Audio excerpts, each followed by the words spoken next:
Tem uma pergunta que, nossa, aparece em todo lugar, né? Em academias, em grupos de corrida, basicamente onde tem gente querendo melhorar a performance. Um suco de beterraba. Um simples suco de beterraba pode mesmo fazer diferença. Hoje, a gente vai deixar o hype de lado e mergulhar fundo no que a ciência mais rigorosa tem a dizer sobre isso, com base numa análise super recente. É isso mesmo. O nosso foco hoje é a suplementação de nitrato e o impacto real dela na performance. E para guiar essa nossa conversa, a gente não pegou um estudo qualquer. A gente foi na fonte mais confiável que existe. Uma revisão guarda-chuva, uma Umbrella Review, que saiu em 2025 na Sports Medicine, que é uma revista super prestigiada. Certo, revisão guarda-chuva. Acho que vale a pena a gente parar um segundo aqui. O nome soa imponente, mas o que isso quer dizer na prática? Por que essa fonte é, tão especial? Pensa numa pirâmide de evidências. Lá na base, você tem opiniões, estudos de caso. Conforme você sobe, os estudos ficam mais robustos. E lá no topo mesmo, está a revisão guarda-chuva. Ela não olha para um estudo isolado, sabe? Ela pega todas as grandes revisões sistemáticas e meta-análises que já foram feitas. Uma meta-análise das metas-análises, então? Exatamente. O objetivo é esse. Separar o que é um sinal, o que é consistente na ciência, do que é só ruído de estudos menores. Entendi. E para ter uma ideia da escala, essa revisão que a gente está usando de Pum e colaboradores, ela compilou dados de 20 revisões sistemáticas diferentes. Juntas, elas cobriram 180 estudos, com um total de 2.672 participantes. É um volume de dados, assim, colossal. Uau! Ok, então a nossa missão aqui está bem clara. É usar essa montanha de dados para entender de uma vez por todas a real do nitrato. Onde funciona, onde não funciona e, o mais importante, como usar do jeito certo, baseado em evidência. Vamos começar pelo básico, então. Como é que algo que a gente come, tipo o nitrato da beterraba, vira mais força ou mais resistência? Qual é o caminho que ele faz? Olha, o caminho é fascinante e tem umas surpresas. São basicamente 3 etapas. A primeira, claro, é a ingestão. Você come o nitrato, a molécula NO3-, que vem principalmente de vegetais. A segunda etapa é onde, a mágica acontece. É a conversão oral. Espera aí, oral? Na boca? Eu sempre achei que tudo acontecesse lá no estômago, na digestão. Pois é. Esse é um dos detalhes mais incríveis. Antes mesmo de ser digerido, o nitrato que está na sua saliva encontra umas bactérias que vivem na sua língua. E são essas bactérias que transformam o nitrato, o NO3-, em nitrito, o NO2-. É um passo crucial. Se não tiver essas bactérias, o processo para ali mesmo. Que loucura! Então, parte do segredo da beterraba tá, na verdade, no nosso microbioma da boca. E depois que vira nitrito, o que acontece? Aí vem a terceira etapa. Esse nitrito é engolido, absorvido e cai na corrente sanguínea. Ele viaja pelo corpo e quando chega num lugar com pouco oxigênio, que é exatamente o que acontece no músculo durante o exercício intenso, ele finalmente vira o famoso óxido nítrico, o NO. Óxido nítrico, esse nome a gente ouve bastante. E na prática, dentro do músculo que está ali trabalhando duro, o que ele faz? Ele atua em 3 frentes. Primeiro, causa vasodilatação. Ele relaxa a parede dos vasos sanguíneos que se alargam. Ah, então chega mais sangue no músculo. Exato. Mais sangue, mais oxigênio, mais nutrientes. Segundo, ele melhora a eficiência das mitocôndrias, as nossas usinas de energia. E terceiro, ele otimiza a contração do músculo. O resultado final é que seu músculo vira um motor mais eficiente. Ele consegue gerar a mesma força, ou até mais, gastando menos oxigênio.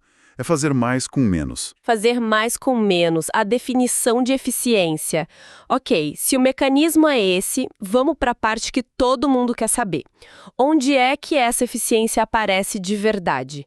Essa revisão gigante encontrou um sinal verde claro para quais tipos de performance? A evidência é bem forte em 4 áreas.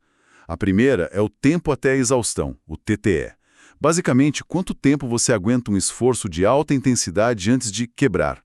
A melhora aqui foi bem clara, com o SMD, que é a diferença média padronizada, de 0,33. Certo. E o que esse número, SMD 0,33, significa na prática?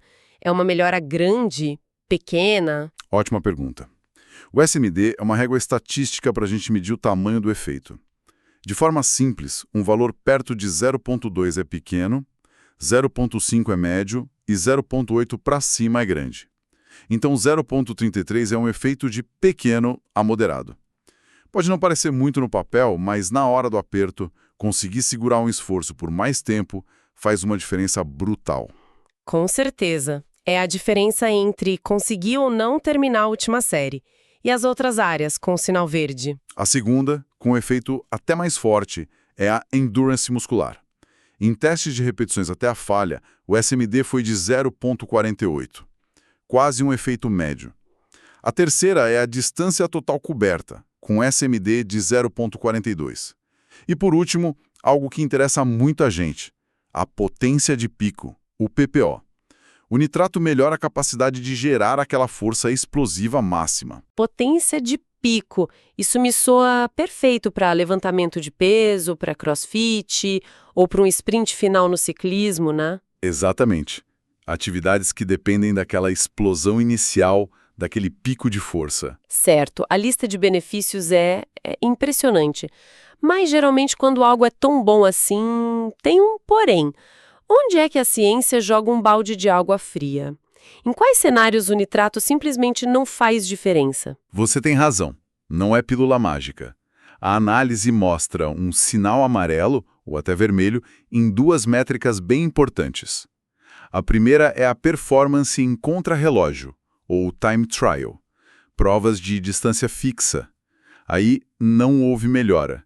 O SMD foi de menos 0,03, basicamente zero. Peraí, mas isso é contraintuitivo. Como assim ajuda a aguentar mais tempo sofrendo, mas não ajuda a terminar uma prova mais rápido? Qual é a lógica? O que é fascinante aqui é que a diferença parece estar na estratégia. O nitrato brilha na tolerância, em suportar o desconforto. Já no contrarrelógio, a chave é o pacing, gerenciar o ritmo. E nessa gestão de energia, o benefício do nitrato parece se diluir. A outra área neutra foi o VO2 max. Ele não aumenta sua capacidade máxima de oxigênio. Entendi. E sobre a potência, você falou que melhora o pico.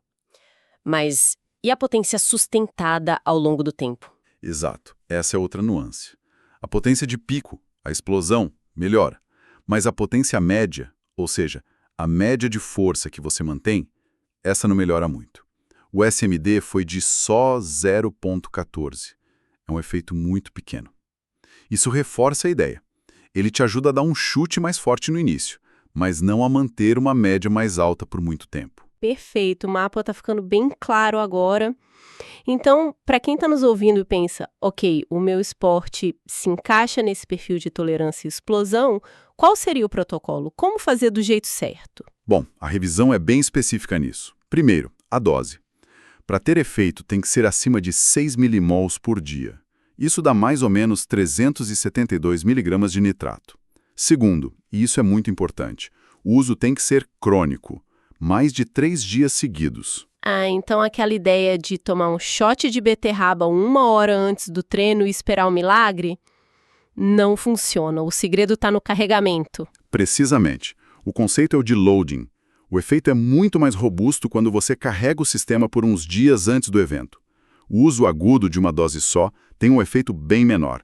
E por fim, a fonte. Os estudos mostram que os shots concentrados de beterraba costumam ser mais confiáveis. Faz todo sentido. Agora, uma dúvida que eu sempre tive. Esse efeito é igual para todo mundo? Um atleta de elite, um profissional e eu, uma amadora que treina no fim de semana. A gente vai sentir o mesmo benefício? De forma alguma. E essa é uma das descobertas mais claras. Existe um efeito teto. A melhora é muito, mas muito maior em atletas amadores e recreativos. Já nos atletas de elite, o efeito é bem menor. E, às vezes, inexistente. Isso levanta uma questão importante. Por quê? O que o atleta de elite tem de tão diferente? Basicamente, são 3 coisas. Primeiro, os sistemas fisiológicos deles já são absurdamente otimizados pelo treino. Segundo, os níveis de nitrato no corpo deles já são naturalmente mais altos. E terceiro, juntando tudo, simplesmente não têm muita margem fisiológica para melhorar, sabe?